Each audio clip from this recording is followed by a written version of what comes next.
മലബാർ സദ്യയിൽ ഏറ്റവും കേമനായ നമ്മുടെ വറുത്തരച്ച സാമ്പാറാണ് ഇപ്പോൾ കാണാൻ പോകുന്നത്. ഒരു നോൺ സ്റ്റിക്ക് പാനിൽ ഉഴുന്ന്, ഉലുവ, ചെറിയ ഉള്ളി, വെളുത്തുള്ളി, തേങ്ങ, കരിവേപ്പില ഇത്രയും ഇട്ട് നന്നായിട്ടൊന്ന് മൂപ്പിച്ചെടുക്കുക.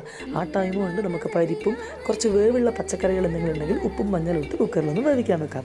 ഇനി ഇതിലേക്കൊന്ന് ലൈറ്റ് ബ്രൗൺ കളറായി കഴിഞ്ഞാൽ ചെറിയ ജീരകം, മല്ലിപ്പൊടിയും മുളക് പൊടിയും ചേർത്ത് നന്നായിട്ടൊന്ന് മൂപ്പിച്ചെടുത്ത് ലാസ്റ്റ് 2 ടേബിൾ സ്പൂൺ വെളിച്ചെണ്ണയും കൂടി ഒഴിച്ചെടുക്കുക. കരിവേപ്പിലിട്ട് ഈ ഒരു പരിവാമം മാറ്റി വെക്കാം.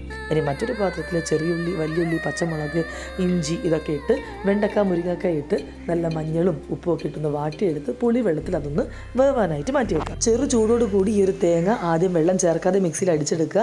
എണ്ണ അതിൽ നിന്ന് വന്നില്ല എന്നുണ്ടെങ്കിൽ കുറച്ച് വെള്ളം ചേർത്ത് ഈ ഒരു പരിവാകുമ്പോൾ പാത്രത്തിലേക്ക് ഒഴിക്കാം.